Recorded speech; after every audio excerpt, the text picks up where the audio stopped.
Hello, everybody. I can see folks are joining the meeting. It looks like we're getting some people on now. Welcome to today's Tribal Leadership Council webinar on compensating elected officials and tribal organizations.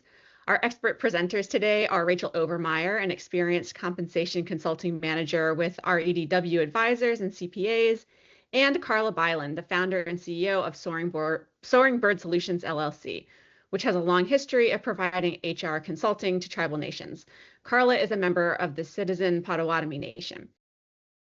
So over the next hour, you'll be gaining tools and knowledge to help strengthen your tribal organization's compensation framework, including a review of best practices, tips for your governing documents, risk management strategies, and more. There's going to be time for our questions at the end, but please feel free to drop your questions in the chat in the meantime, and we'll make sure they get answered during that time at the end for the Q&A. And the presenters have chosen to leave a lot of time in there, so feel free to ask any questions that you have relating to your own situation or any questions that you have. A lot of times when you ask questions, other people have them too, and that ends up being the most valuable part, is just getting to hear other questions that people have and get answers to that. So don't be shy. And with that, I'll go ahead and turn it over now to Rachel and Carla to get started. Thank you. Well, awesome. That was a great introduction. I'll just share a little bit about myself. I got into HR and risk management about 8 years ago, and then slowly made my way into compensation. I've been with REDW for about 4 years, and I work primarily with tribes and tribal entities, and I'm very excited to be here today, working with Carla. We've done it together before, and so I'm excited to be back here with her again today. Awesome. Great. Yeah, and bonjour, Nikan. As Bajla mentioned, my name is Carla Byland. I am a member of the Citizen Potawatomi Nation out of Shawnee, Oklahoma. I've been working in tribal HR for over 25 years and have conducted numerous compensation and classification studies for tribal governments, tribal enterprises, nonprofits. I hold a master's in industry and organizational psychology from Kansas State University, and I am SHRM SCP certified. I think Rachel's going to start up a slideshow and we'll jump in. All right. Can everyone see that okay?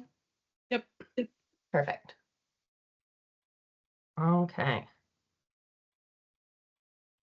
Okay. So just jump down to the agenda slide. There you go. Awesome. Thank you, Rachel. Okay, so today's discussion is going to focus on the key governing documents that influence compensation decisions, including how authority is established and exercised. We will also review the applicable legal framework and the compliance requirements that guide compensation practices.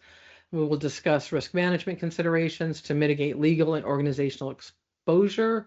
And then we are going to explore the best practices that help promote transparency, accountability, and trust among leadership. And we're all here, I think, because we all recognize that compensation for governing officials is tricky, and there's a lot of paranoia and suspicion that surrounds it. So we want to make sure that we are putting good, strong foundations in place so that we don't have that. We can jump to the next slide. So before we talk about what compensation should be, first we have to address, where does the authority come from? Where is the authority to set compensation? So compensation is not simply a policy decision. It is a governance responsibility that is rooted in law, sovereignty, and institutional authority. A foundational governance question is whether our governing documents clearly establish who has the authority to set, approve, or modify compensation for elected officials, how that authority is exercised, and what limits or controls apply. So this requires really thoughtful review of constitutions, charters, bylaws, codes, and ordinances, and any related policies to make sure that they are clear, intentional, and aligned with one another. When these documents clearly authorize and control compensation decisions, they provide a stable framework that supports the legitimacy, consistency, and defensibility. They also protect decision makers by ensuring that actions are taken within their defined roles and responsibilities. On the other hand, when governing documents are silent, vague, outdated, or inconsistent, then compensation decisions become very vulnerable.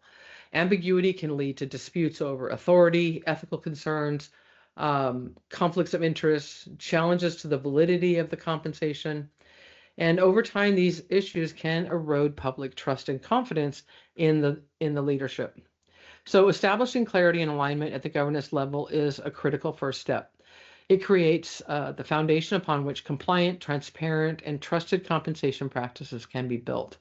And some of these governing documents include the Constitution or Charter, council ordinances or statutes, compensations or ethics codes, and budgets and appropriation procedures.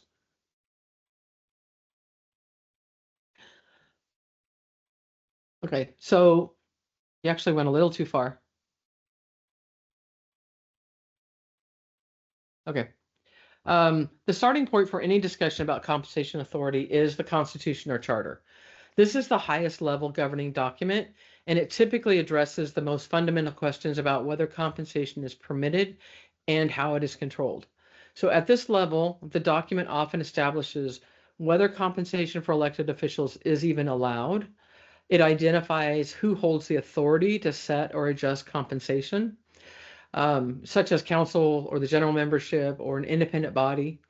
And it may even impose specific limitations or conditions, such as requiring a voter approval or prohibiting changes during an official's current term. When the Constitution or Charter clearly speaks to compensation, it provides the essential framework that anchors all the related decisions and protects the integrity of the process. However, when it is silent, that silence does not automatically mean that compensation is prohibited. Rather, it signals the need for heightened care. In those situations, it becomes critical to identify where authority has been delegated and to ensure that any action taken is firmly grounded in the other governing documents.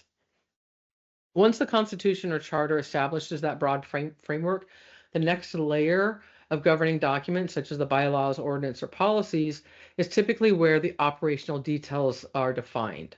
So understanding how these layers connect and support one another is really the key to maintaining a lawful and transparent practice. Council ordinance or statutes, these typically define the mechanics. So they define the salary amounts or ranges. The governing, if we go back to the Constitution or Charter, when the Constitution or Charter is written, it's intended to be permanent and last a long time. But salary amounts and ranges, they change from year to year as our cost of living changes, as the market changes. So the ordinances are things that can be addressed a little bit more easily, and say they typically define salary amounts or ranges, any kind of like per meeting stipends, any officer differentials, such as, do the officers get paid more than other board members? Eligibility rules, whether you need to be full-time or part-time to be eligible for compensation, or if there's a different compensation for each. Reimbursement rules for travel, training, mileage. And this is where you also may see the procedures for adjusting the compensation, like requiring a vote at a certain time of year. So the thing that you really need to look out for is to make sure that the ordinances don't conflict with the Constitution or Charter. If they do, the higher authority always governs. So the Constitution is the highest level of authority. It will always govern. So you may write your ordinances to be more modern and more realistic with what we want to do today. But if they conflict with the Constitution will govern. So their best practice is to make sure that they are in alignment. And then compensations or ethics codes. These documents are critical for guardrails. They set up guardrails for public confidence and often address things like conflicts of interest. Are officials voting for their own pay? Any transparency and disclosure expectations? Definitions of compensation versus reimbursement versus benefits. Anything that addresses gifts or honoraria or outside employment. So a key issue to watch here is even if the compensation is legal, the process can still raise ethics concerns if it lacks independency, transparency, and clear rules. So even with authority and guardrails, compensation still has to be funded and appropriately approved. And that leads us to our budget and appropriations procedures. Compensation ultimately has to show up in the budget in a clear and auditable way. Budget procedures often determine how compensation is appropriated each year, who approves amendments or mid-year changes, whether compensation is a fixed line item or adjustable, documentation requirements, and internal controls. So this is where governance meets finance, and clear budget practices reduces confusion, reduces the rumors, and supports accountability across the board.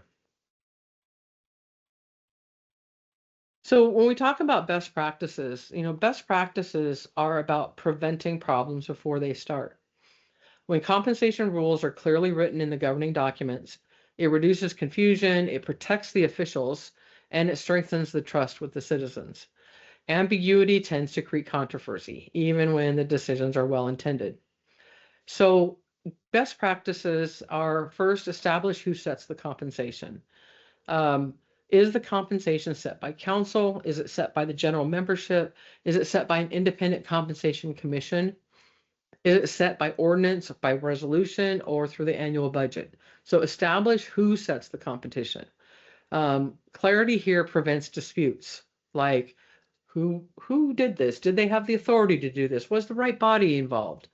If council sets its own compensation, it is even more important to have really strong processes that protect council from appearing to be self-serving and to be going outside of the processes. So strong processes are really important. The second best practice is to define when changes can occur. Timing rules are one of the simplest ways to promote fairness and avoid any perceptions of self-dealing. Many governments avoid compensation changes that are midterm so that officials don't seem to be adjusting their pay while already in office. A lot of tribes will set pay for the council that's coming after them. So it doesn't look like it's self-serving. They're just setting the compensation for the next elected officials. So your clear language in this case should address when the changes take place. Do they take place next term, next fiscal year, after an election? How often it can be reviewed, annually, every 2 years, every 3 years, and whether cost of living adjustments are automatic or require action. Cost of living adjustments are different than salaries. So salaries are set based on the body of the work. Cost of living adjustment is adjusting for inflation. And those are two different things. And they can be both included in the documents, or there could just be a simple every year cost of living will be adjusted based on cost of living index.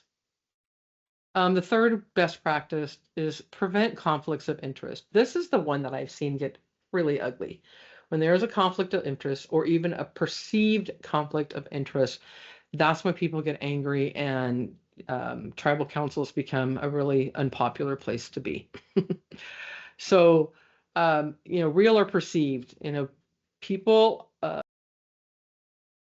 voting on their own compensation or the one receiving the compensation, even if they went through all the right protocols, it can still be perceived that it was a self-interest. So the best practice is to spell out safeguards, such as having an independent review or recommendation process, recusal where it's appropriate, having the officials recuse themselves from voting on certain, compensation documents that may affect them personally, requiring a supermajority vote, multiple public notice readings, documentation of the rationale and data used. I think this is really important to keep for historical information.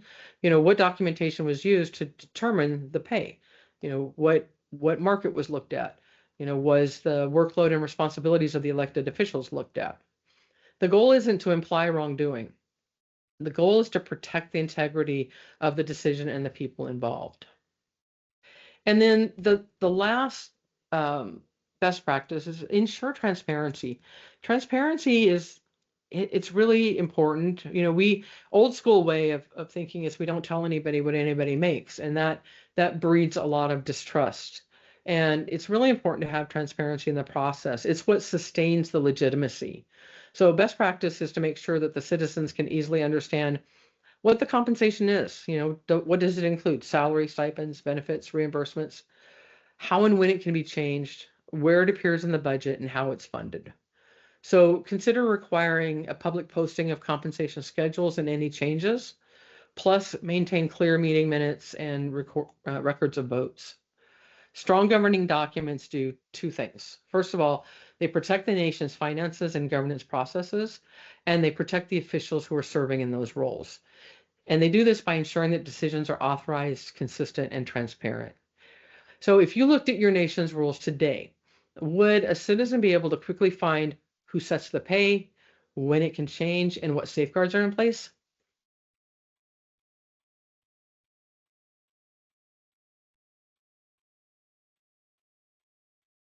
So turning Okay. to the legal framework, as Carla was talking about, this tribal law governs first and foremost, constitution, ordinances, ethics code, budget authority.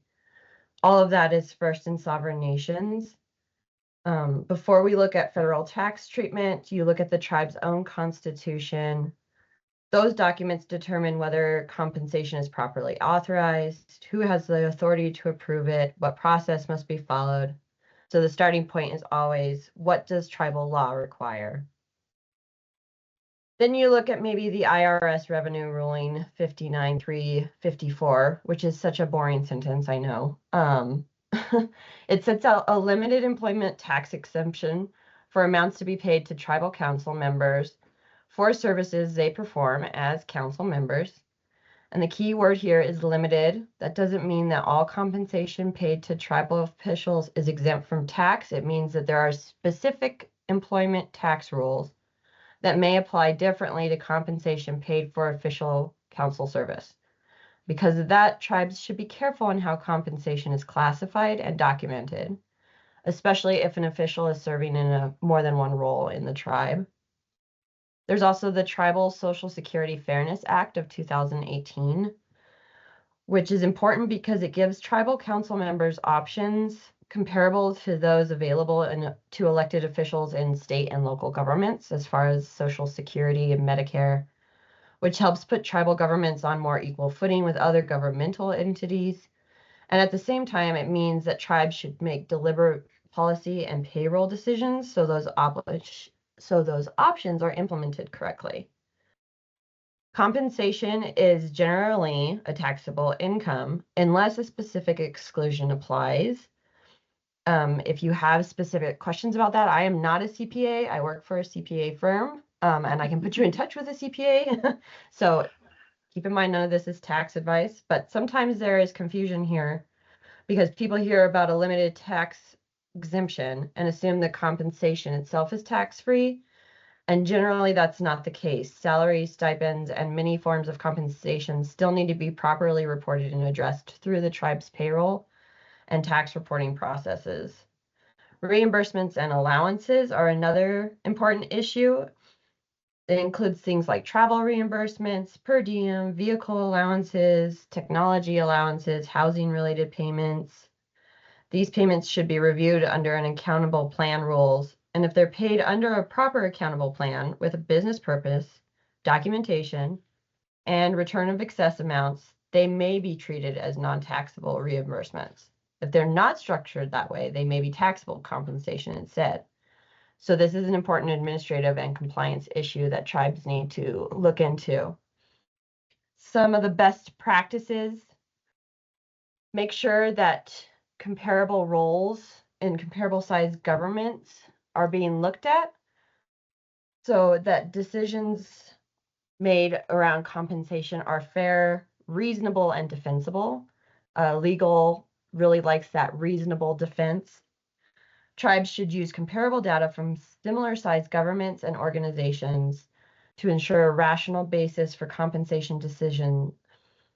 The scope of responsibility is important as well. Tribal governments' council members are overseeing substantial operations, sometimes including major budgets, health systems, housing programs, education, public safety, and tribal enterprises. So compensation should reflect the actual scale and complexity of the leadership responsibility and not just the title. And then time commitment and complexity also goes into that reasonableness scope. So consider the complexity of the duties performed. So for many elected officials, the roles involve extensive meetings, constituent services, policy review, strategic oversight, intergovernmental coordination. They're often on call answering phone calls from citizens at all hours. That level of commitment should be recognized in the compensation analysis. And then finally, it's important to have an independent review, conflict of interest, safeguards, and clear documentation, which means using a transparent process, documenting the basis for compensation decisions, and making sure that a tribe can show that compensation was authorized, reasonable, and properly structured. And this helps protect the tribe legally from governance and from a public trust perspective, from audits and any kind of public trust erosion as well.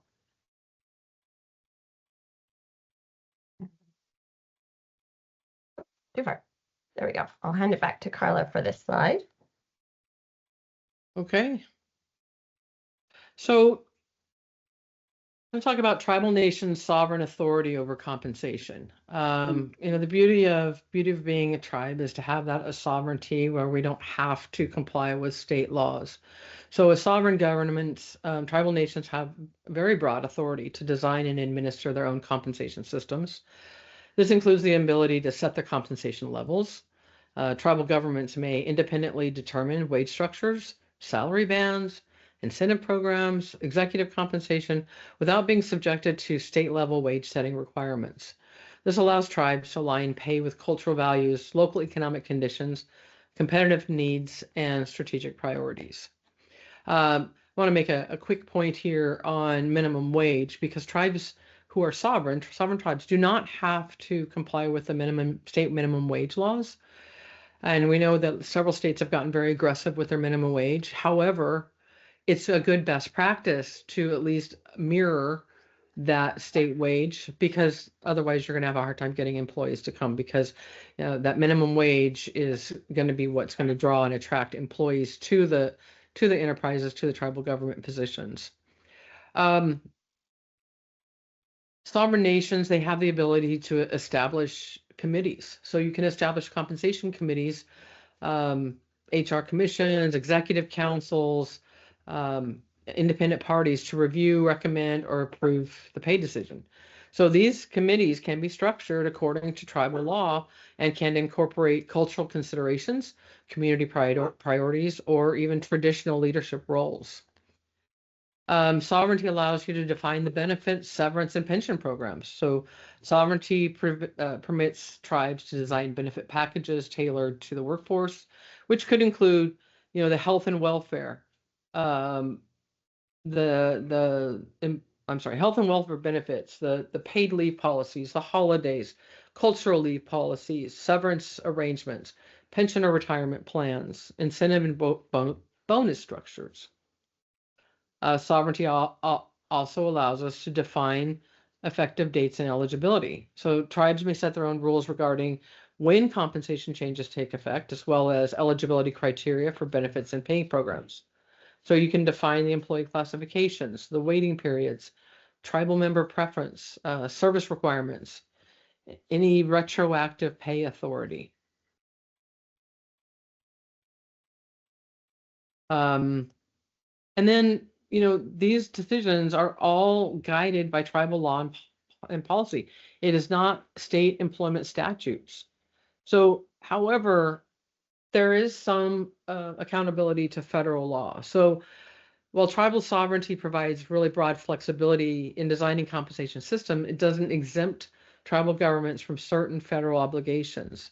Tribal employers must still comply with, the federal tax rules, such payroll tax withholding, FICA, FUTA, W-2 reporting, 1099 for contractors, the IRS standards of reasonableness for executive compensation, and federal reporting requirements, such as those that are related to retirement plans or unemployment insurance. So in practice, this means that tribal governments have to be able to demonstrate that their compensation levels, especially for executives, are reasonable, defensible, and well documented. Okay.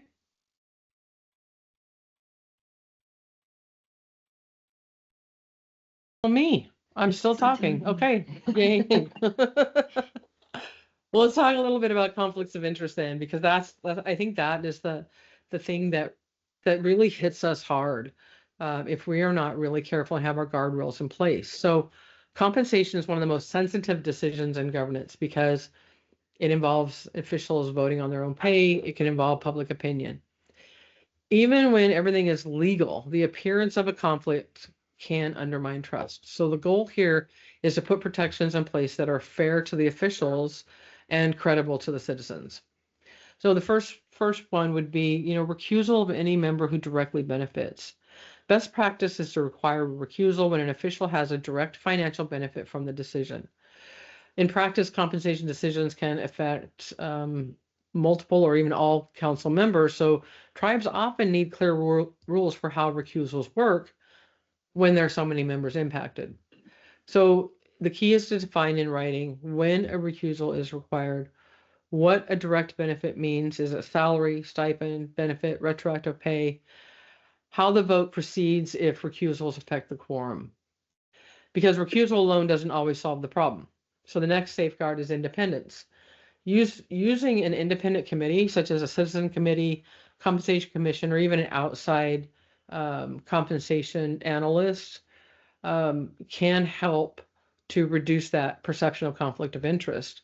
An independent group can review the role, they can gather data, they can make recommendations, which creates a separation between the decision makers and the benefit. So best practice is spell out, membership criteria and term limits if you're going to put in a commission or a committee. Independent requirements. There shouldn't be any immediate family members or relationships or financial ties to anybody who's going to benefit from the compensation discussions. And a clear scope. What can the committee do? Do they have the final authority, or are they just making a recommendation? So independence doesn't remove council's authority. It shouldn't remove their authority. It should strengthen legitimacy of the process.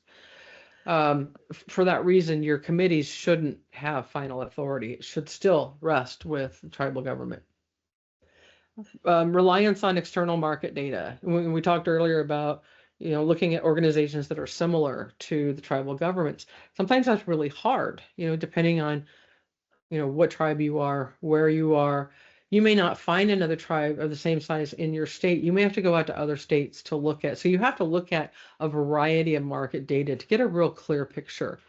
So market data will reduce the perception that numbers were arbitrary, but it won't reduce that perception if you just go out and pull one market data.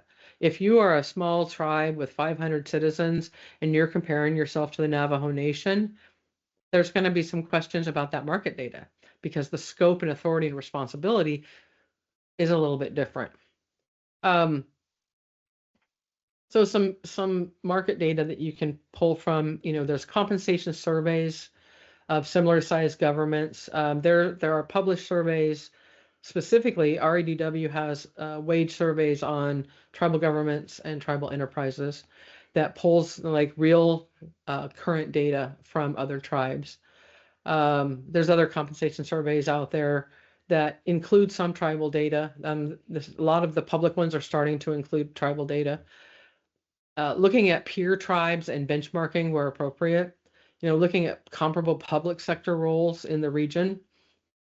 So comparable should reflect the scope and complexity, not just the population and the operating budget. So you have to look at, and this was brought up earlier, the roles and responsibility and the scope of work, and how many times are you taking calls after hours? How many traditional obligations do you have? How much actual work are you doing as an elected official? And look at comparable positions to that. So, and then documenting, showing your rationale and comparables. So, encourage a record of documentation that answers how did we get here. The documentation can include, the data sources that were used, what the criteria was that was applied, and then any minutes from any meeting where a vote was taken. So this protects the governing body if questions arise later. Prospective changes only, not midterm increases. Prospective only changes are one of the strongest safeguards for public trust. If if you are only voting on the next term, then it removes that personal interest. It helps to avoid the perception that officials are increasing pay for themselves because the changes applies to the next term. And then, these practices, again, are not about assuming that the government is corrupt. It's never about that. It's about protecting tribal officials and making sure that there is integrity in the decision making and it's legitimate in the eyes of the citizens. Okay. So some of the key risks and how to mitigate them that Carla and I have seen in our work with tribes and tribal council pay specifically, paying above market rates. I've seen this a lot. A lot of tribes like to pay above the market rates. They like to reward their citizens, especially if they're trying to get their citizens to be council members, and it is a hard job to do. So paying above the market is not automatically inappropriate, but it does create a risk if the tribe cannot clearly explain the reason for it or show that the decision was made through a disciplined process. So that risk can show up in several ways. Questions from the citizens, concerns from auditors or funders, criticism about fairness or transparency, and then difficulty defending the decision later when leadership changes. The good news is that this risk can be easily managed. If a tribe chooses to pay above the market, it should do so intentionally and support that decision with a strong process. So third-party benchmarking, like we're going to beat this stuff down your guys' throats. I apologize, but the first step is to use an independent third-party benchmark. That could be the compensation study. As Carla mentioned, RADW has one, NAHARA has one. You can get comparable municipal or city data from other like organizations that can help answer the question, what is the market rate for similar roles? What factors make this particular role more demanding or complex than the average comparable? Using neutral external data helps reduce the risk that compensation appears self-determined or subjective and strengthens the defensibility with citizens and auditors. And if compensation is going to be above market, the market itself should be defined by objective data and not by opinion. Again, document the comparables and the rationale. This is where the tribe explains in writing why the premium was justified. What comparables were used? Why were they selected? What factors support paying above a benchmark? What was the benchmark? What premiums apply to salaries, stipends, benefits, or some combination of all the above? Some examples of that could be like, well, this job has a broader scope of oversight. There's more complex enterprises, or this enterprise has a major budget, or substantial travel demands, high time commitment, crisis responsibilities, heavy committee or governance workload. A short, clear explanation is especially helpful. Something like, we benchmarked against similarly situated governments, and compensation reflects additional responsibilities in enterprise oversight, travel, and time commitment. That's all that's needed. Good documentation manages risk because it protects both the officials and the institution. And then review your compensation every 2 to 3 years is the best practice. Compensation should not be set once and then left to be untouched indefinitely. This helps account for inflation, changing labor markets, expansion of tribal programs, expansion of enterprises, regulatory environments, evolving community expectations around accountability. Regular reviews reduce the risk that compensation becomes outdated, excessive, or difficult to justify over time. It helps depoliticize the issue as well by putting changes on a predictable schedule rather than addressing it on an ad hoc basis. And between formal reviews, many tribes rely on a defined adjustment mechanism such as COLAs to maintain consistency. So the key point is this: above market compensation is a risk area, but it's a manageable one. And if a tribe decides to lead the market, the goal is to make sure that the decision remains reasonable, explainable, and defensible. And that process helps protect the tribe, support transparency, and maintain confidence in your compensation structure.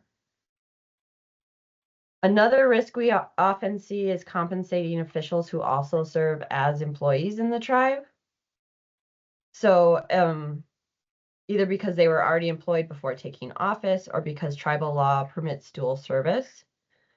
This arrangement is not automatically inappropriate, but it does create a risk if the tribe cannot clearly separate the two roles and show that compensation is structured appropriately. So the main risks are conflict of interest, unclear reporting relationships, and then double payment for overlapping duties. And the good news is, of course, this risk can be managed. If a tribe allows dual service, it should do so intentionally and put very clear safeguards in place. So maintain clear role separation. At a basic level, elected officials have governance responsibilities, while employees have operational or job-specific responsibilities. That distinction needs to be more than conceptual. It should be reflected in policy, in practice, and in oversight. Clear role separation helps reduce the risk that an official is participating in decisions that affect their own employee position, influence their own supervision, or blur the line between governance and administration. So best practice to address this is in tribal policy or ethics rules by confirming first whether you're going to permit dual service, what restrictions would apply, and whether officials must recuse from matters affecting their own employment, and whether limits apply to supervision, personnel decisions, or budget actions that would affect their own position. So if a tribe's going to allow one person to serve in both capacities, it needs to be clear where one role ends and the other begins. Use two separate job descriptions, reporting lines, and pay structures. So again, this is just more documentation. Two separate positions, two separate job descriptions, what duties belong to each role clearly, what reporting lines, what role, so the employee role is supervised and evaluated through an appropriate administrative process, and the pay structures very clearly delineated. So compensation for elected service is not mixed with employee compensation. It should also, if a person remains in an employee role, the tribe should clearly address operational HR issues such as timekeeping, timesheets, if applicable, how leave is used when a person is performing elected duties, and who handles performance evaluation and discipline for the employee role, because that can get a little sticky. Nobody wants to write their tribal council member up. This separation helps manage risk because it creates a clear administrative record and makes it easier to show that compensation was properly earned, properly approved, and not influenced by any kind of political position. And then, of course, avoid dual compensation for overlapping duties. The basic rule here is simple. The tribe should not pay twice for the same work. This risk can arise when the boundary between the roles are not clearly defined. For example, if an individual is paid as an employee to attend meetings that are really part of council service, or a stipend is paid for duties that are already covered by the employee role, or travel, per diem, or other reimbursements are claimed more than one role for the same activity. So define in advance what duties are compensated for under the elected role, what duties belong to the employee role, which budget or cost center is responsible for each type of payment. And then one person may hold two roles, but each duty, each hour, and each payment should tie clearly and documented to one role.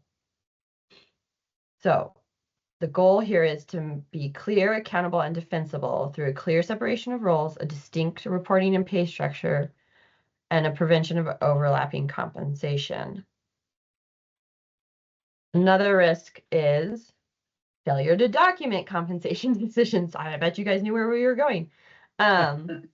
This is a common and probably the easiest avoidable governance problem, is not the compensation decision, but the lack of documentation behind it. When the why and the how aren't written down, it becomes really hard to defend a decision. It becomes hard to ensure consistency and becomes really easy for misinformation to fill all those gaps. Best practices dictate that you keep written records of all market data, maintain the salary surveys, benchmark reports, the peer comparables that you were used, note why you used those, the size, scope, region, complexity, Keep the versions and dates that you were used so you can show what information was available at the time of the decision. Keep committee recommendations. If a compensation commission, citizen committee, or third party is involved, preserve membership list and authority charter, meeting notes, materials reviewed, formal written recommendations, including minority opinions, if any, which helps show the independence and strengthens the legitimacy of the process. Include the council deliberations, the agendas, the packets, the minutes, the recordings if you use them, and the final resolution and ordinance language.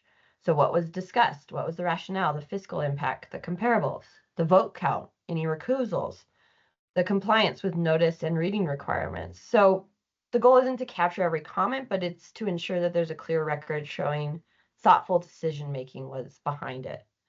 And then effective dates are critical to avoid confusion and disputes later. So document when the change begins, whether it applies next term or next fiscal year, for example, in the future, whether it's a one-time adjustment, a scheduled change, or ongoing policy. This prevents payroll errors and avoids accidental retroactive increases. And then documentation needs to be stored in a place that survives staff and leadership turnover, which is very, very important. And I see this a lot. They're like, oh, we did save all that. We just don't know where. So identify a system of record and ensure a consistent retention. Good documentation will protect the tribe and protect your officials and public trust because it shows that your decisions were authorized, reasonable, and transparent. Another risk, Carla. So, and I've gone over this. I'm not going to beat it to death, but I think I want to touch back on Rachel talked about making sure that there's clear separation of duties with officials, and so with that comes sometimes when you have your tribal officials also working in the enterprise, there can be a conflict, and having that separate pay for their separate duties is really important because there's a process for each. And so when you're talking about the pay for your officials, allowing your officials to vote on their own pay is a high risk. And so if you have that risk, adopt some rules on recusal, use independent committees, require a supermajority or citizen ratification. But the bottom line is to make sure that there's safeguards in place to ensure that the decision is reasonable and transparent and trusted. So recusal rules, independent recommendations, and enhanced approval thresholds are three very widely used tools to protect governing officials. And then Carla touched on this a little bit as well, like the outdated bylaws or policies is a common governance vulnerability if your bylaws and policies haven't been kept up. Like conduct periodic policy reviews. So schedule regular reviews so that updates aren't only triggered by controversy. Use a cycle like every 2 to 3 years or tied to election cycles or major budget cycles. Look for unclear authority, who sets pay, who approves changes, internal inconsistencies, missing procedures, document requirements, kind of a maintenance plan for your governance, and then make sure that your government documents are aligned with current practice. So you can either, if they're not aligned, you can change the practice to match the rules, or you can update the rules to match your practice. So misalignment is where trouble happens. Budget implies one thing, the ordinance says another, stipends and benefits are being paid without a clear authorizing document. All of that can get you into a sticky situation. So make sure that you look at ethics codes, compensation statutes, policies, rules of procedures. Updating them ensures the rules of the road are clear when compensation questions arise, especially around officials voting on their own pay or the dual role situations. So some of the best practices we've gone over, this is just kind of to like remind you all, coding compensation authority in governing documents, make sure those documents are up to date, put those rules of the road in writing, who has authority to set compensation, what document controls it, what procedures must be followed, use independent compensation committees. This provides separation between the decision and the personal benefit. They can gather data, review duties, and then council can vote and do the final authority. Benchmark against tribal, municipal, and state governments. Make sure that you're using a reasonable comparison that reduces perceptions that numbers were chosen arbitrarily. Use multiple comparison groups, tribal peers, nearby public sectors. That can create a balanced picture. And emphasize on matching scope and complexity, not just population and budget. Communicate openly with citizens about your methodology and your decisions. Transparency is not only posting a number, it's explaining the method. And that's the biggest takeaway for transparency for me is what data was used, what factors were considered, and what the final decision includes. So salary, stipends, benefits, etc.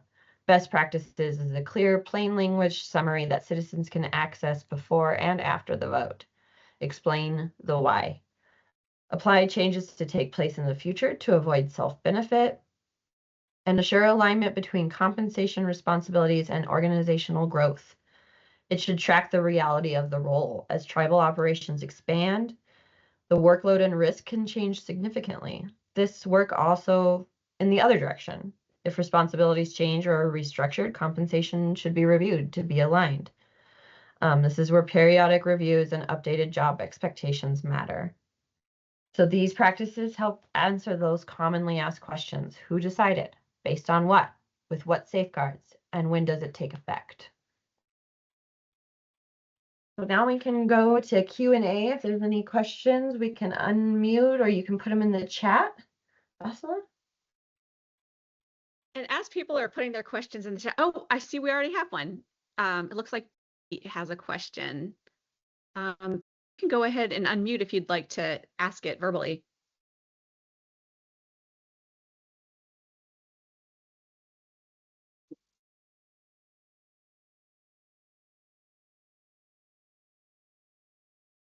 And I see someone asked if they can get a copy of the slides. We can send you a copy of the slides, Bashla, and then you can coordinate distributing that. Great. I just put allow mic. I don't know if that makes it so that you can unmute yourself. Yeah, now it does. Great. My question is, now when the wage is set, like our tribal chairperson, okay, that's negotiated kind of for their paid position. Is there a better way to do that? And is that what you're talking about when these are clearly lineated, you know, whether it's through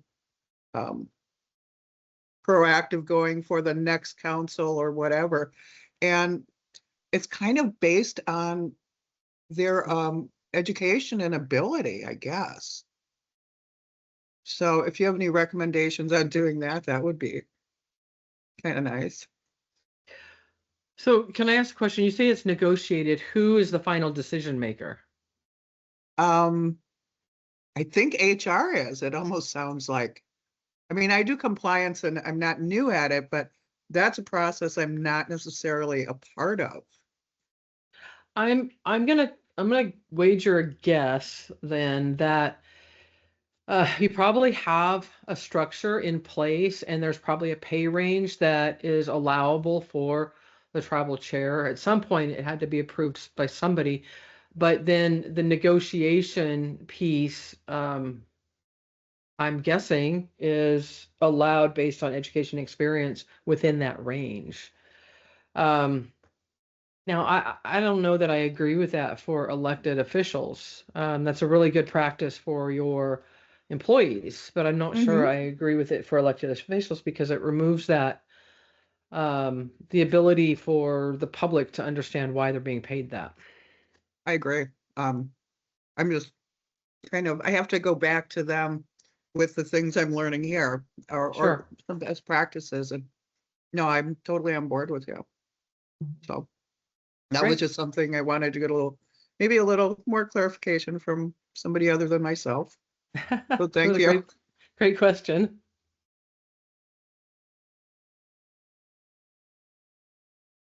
there any other questions that anybody has in the chat, or anybody who would like to me to give them the ability to unmute themselves so they can ask a question? If not, I actually had a couple of questions too. I wanted to see, do elected officials get the same benefits as employees, like per diem and health insurance and retirement and expense reimbursement?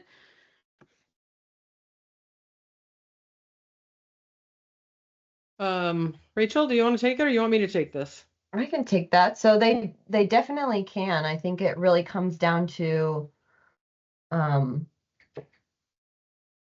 if they are, it's a distinct governance role. It's not an employee role. So whether or not they receive benefits should be defined as a governance decision, not an employment decision. So it's, again, like that dual role. It's going to be a voted on decision, not an automatic entitlement. Some tribes do choose to provide these benefits, some don't. It's not automatic. And so it's often treated separately and tied specifically to official duty rather than a benefit. Does that make sense? Did I answer that all right, Carla? Yeah, I just wanted to add too that if you're going to, allow benefits for the officials, it needs to be in your governing documents. So again, it probably wouldn't be in the Constitution, but maybe in the ordinances that define how compensation is given. Yeah.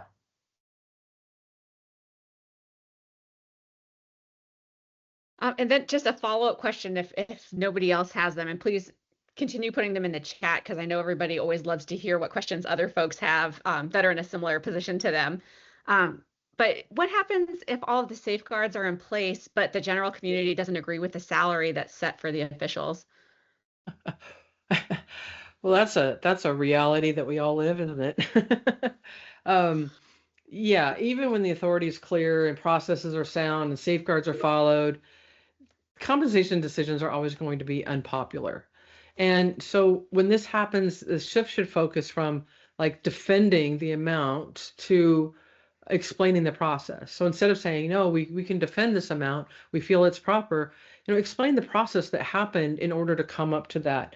Community trust is best supported when, leaders can demonstrate, like who had the authority to make the decision and what criteria were used and how do they manage the conflict of interest and why does the decision align with the governing document? So if you can show that we followed all of the processes that have been put in place and we removed any conflicts of interest and here are the steps that we took, it's more defensible rather than just getting defensive and say, well, they deserve that.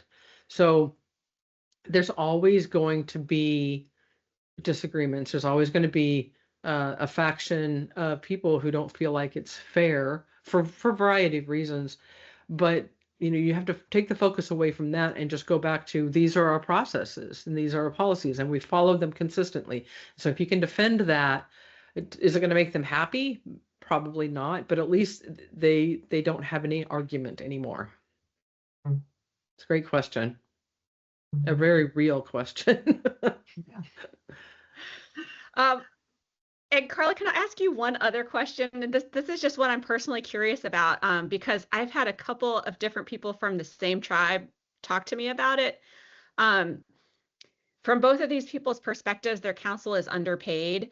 And one of them had a family member who was a council member and didn't stick with it because, first of all, it was a really taxing job.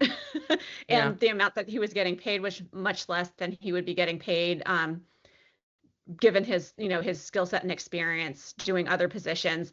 And the other person that I talked to said something similar. His perspective was that he believed the council was deliberately keeping the pay low because the folks that were on council didn't have, advanced degrees and that the money was more than what they would probably be able to make otherwise, but it was keeping it so that people who had advanced positions within the tribe weren't running for council. And both of these people seem to think that having too low pay was a problem, but they didn't know how to fix that. Would you have any advice for people in that situation?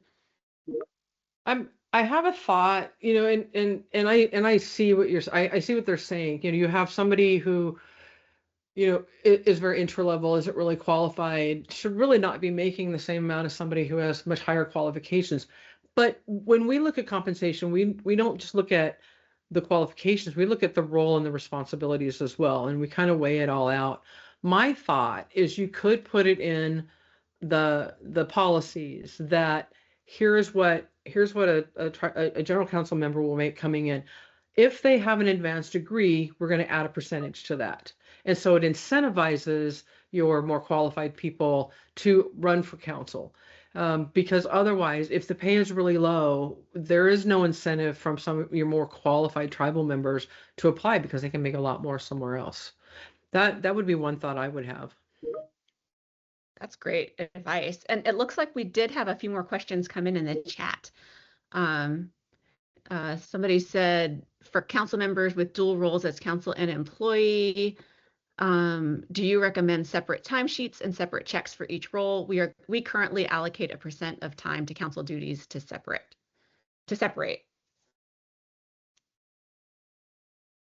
Rachel, I'm going to give this one to you. Yeah, I would recommend that you do a separate timesheet and separate checks for each role, just to eliminate any perceived conflict of interest. While you don't necessarily need council to keep track of all their time, if they're an hourly employee in their other role, continue to have them fill out a timesheet. But I would make 2 separate paychecks, 2 separate time, to keep them entirely separated, 2 job descriptions. You don't want any kind of overlap. That's where things can get really sticky.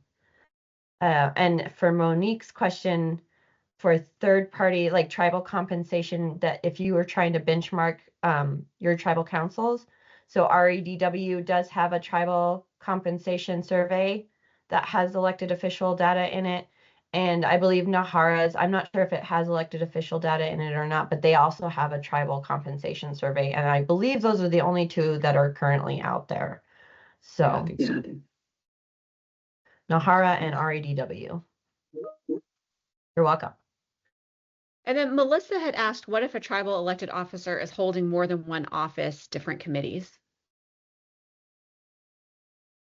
I think that's fine to be on one paycheck, since it's all elected official at that point. Like usually elected officials do serve on several different committees.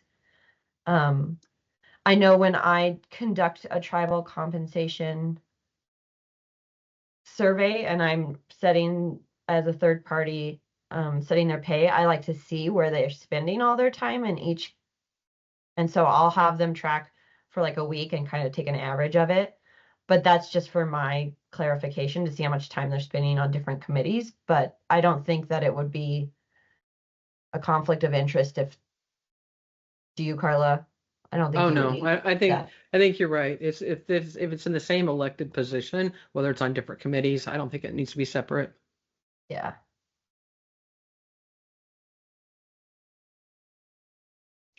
Great. And we have about a minute left. Are there any last minute questions? These are great questions, guys. All right. If we don't have any others, thank you to Rachel and Carla both for this excellent presentation. I know it answered a lot of questions that I had, so I hope folks that were on the call also got as much out of it as I did. And we will be posting this video on Tribal Leadership Council's YouTube channel. So if you missed anything, feel free to follow up there, and please join us for our future webinars. Thanks so much, everybody. Thank you.